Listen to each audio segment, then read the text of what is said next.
thought it would. Same again, please, guys. Show our hands. We'll come to as many views as we can. We start with Simon. Hi, Rico. I was looking back. It was just under 12 months since you played on that pitch against Girona in a post-World Cup warm-up for the start of the season, and you were just making a breakthrough then. Do you feel a different person and a different player in the 12 months that you've grown into a first-team player at Manchester City? Well, I'd say in terms of being a person, I'd probably say I'm the same. But in terms of a player, I'm in and around the best manager, the best players in the world. So it's almost impossible to not develop as a player. Whether you're playing or not, training every day with the best people, you're gonna develop yourself. When you first went into the dressing room, obviously you're aware of all these players. You look up to them. What's it like as a youngster being in that dressing room and there's people like De Bruyne or Haaland or whoever in there? How easy is it to get used to being their teammate? I think at first it's very difficult. You get very starstruck and, you go from watching them on TV to be sat in next to them in the changing room. It's quite amazing. But I think after a while, you get to speak to them and, they're just normal people just like everyone else. And, they're really good people as well. So for me, they've been so welcoming. So it's been so easy and a pretty easy transition to becoming from someone who I just watched on TV to someone I can speak to. Hi, Rico. After the Leipzig game a few weeks ago, Pep said you were one of the best young players he's ever trained. How does a compliment like that make you feel coming from somebody like Pep? Obviously, it's quite difficult to, comprehend that someone like that is saying something about yourself, especially for me, who I've watched all of Pep's teams growing up and the players that he's worked with. Obviously, it's an amazing comment, but for me, I've just got to carry on doing what I can do and, playing the best I can do in every game. It's been such an amazing sort of first season for you. What have you done with all your medals? No, they're just hung up on the side of my wardrobe, so I need to find a better place for them. But I always, like, when anyone comes around, they always want to see them, so I just keep them out. You must have sort of so many mementos from that first season. Obviously, the medals. Is there anything else you've kept? Obviously, we've got the miniature trophies from all the trophies we've won, so I've got them up now. But I think main stuff is just the shirts, like scoring my first goal and stuff like that. All the shirts I've got, I've kept a shirt for every kit we wore. But anything that I could hold on to, I'll hold on to that first season for probably the rest of my life. And it feels like quite a lot of teams, when they come up against City and you're in the team, they sort of target you and try and get at you. Are you used to that? Do you enjoy that? I think that's what just comes with being a younger player. I think it happens to a lot of players where, they see a younger player and, it's an easier target for them. And it's a way to, get into another player's head. But for me, you can take it as a compliment and it can't really affect your game. I've just got to carry on playing how I know I need to play. Do you use that to your advantage or do you shut it out?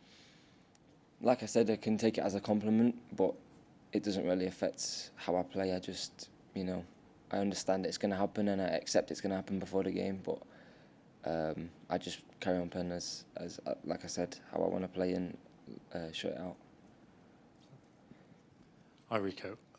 Going back to the last year and your time playing more often, is there one thing in particular that you've learned, or what's the biggest thing that you've had to learn in that time? I think it's hard to say one thing in particular. I think there's so many things I've learned from, whether that's from Pep or from any of the players. It's just, I think it's more just keeping focus 100% time in the game, because comparing men's football to, academy football, you can be punished very easily for minor mistakes in men's football. I'd say just keeping a laser focus and also having confidence within yourself to do what you can and you can do in games.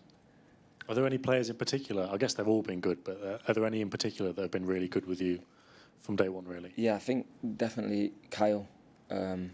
Obviously, when I came in, I was always playing fullback, and whenever we were in a tactical, I was always stood next to him. So, you know, he was always giving me little pointers here and there, and I think that's what helped me a lot. I don't really need much information or too much at once. It was just like little things that he saw that can improve me, and you know, I can take anything on board from him. It's one of the best fullbacks to ever play in the Premier League, you know. So it's again another thing that I'm going to always continue to learn. How's Carl been as a captain? Has he taken on more responsibility, or is he just same as he always was? I think he's always been, you know, a captain, whether that's with the armband or without. But I think definitely this year he's taken more on his shoulders, and you know, you can see in the way he plays, he's got so much passion anyway that he fits the role. So I think it was a no-brainer that he was going to be captain this year, him or Kevin. But you know, I think most players in the team have that kind of leadership that anyone could be the captain. Thanks. Yeah, so. To Rob, please. Either.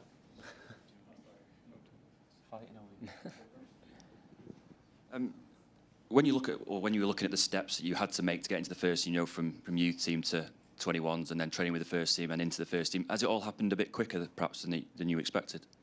Yeah, it was definitely a shock. I think from when I was 16, I was training with, you know, you come up and you help train with the first team, you know, you do the tactical sessions and you're kind of like a mannequin for them. And I think even that in itself, it's very special to everyone, you know, you get a chance to see what, you know, the elite players are doing. And I think spiralling from that, I've had so many opportunities to train with them, and then obviously I've been very fortunate to go on pre-season tour with them, and from there on it was just amazing just to see how quickly it all folds out. And it's not really like someone comes up to you and says, oh, now you're with the first team. It's more just like it's a natural thing. And from the pre-season tour onwards, it was more just like focusing on myself and staying there and, you know, doing the best I can every week to stay there.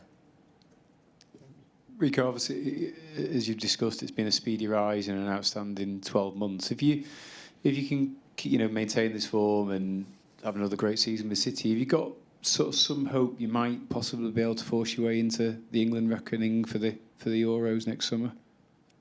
Obviously, it's a dream that every player will want to play at a big tournament for their team, but for the country even. But I'm just focusing on whatever I can do to, you know, better myself. And if that comes with it, it comes with it. If it doesn't, it doesn't. It's not something I'm focusing on. I'm just trying to focus on, you know, the things that I can improve on in myself. There's so many things that I can get better at. So I think, first of all, I need to focus on myself. Yeah, and, I mean, you've not obviously got a bunch of England players in that City team. You ever asked them your question about it? What it's like? Yeah, of course. I always, when they come back from international break, I'll ask them what it's like. You know, how is it different to here? You know, any sort of information I can get from it, I will do, because it'll, you know, give me an idea of what needs to be done to get there. But like I said, for now, I just need to focus on what I can do. And if that involves me going there or doesn't go in there, it doesn't really matter. I just need to get better. Cheers, thank you. All good. Oh, sorry, Anton. Yeah. Hi, Rico. Okay. Look, we talked about obviously the last 12 months being a bit of a whirlwind, but with everything you've achieved, you've actually had a chance to take it in and sort of enjoy it and the magnitude of it all. Probably not as much as I'd expect to, but I think that's what comes with football. You know, every season there's more trophies to win, and I don't think you really get time to stop and think about, you know, last season, because you're in the new season already. You know, like it feels like yesterday that we were playing last season in the final, and we're already here like 10 games into the season and stuff like that. So I think with football, it moves so quickly. If you stop, you'll get left behind. So I think the main thing for me is just, you know, enjoying what's happened last season, but now focusing on what I can do better and improving for this season and all the seasons to come. When was the first time you kind of realised, wow, I'm famous. My life's different now? I don't know. It's probably not a direct point, but just when, like, going to the co-op or going to Tesco and I've got to take a picture of someone, something like that, when I'm trying to shop for food. And I think obviously it's for me, I don't mind it, because, you know, it's, you dream of being a footballer and that's what comes with it. So, but that was probably, yeah. Enjoying that side of it. Yeah. Okay. Thank you, guys. Thank you.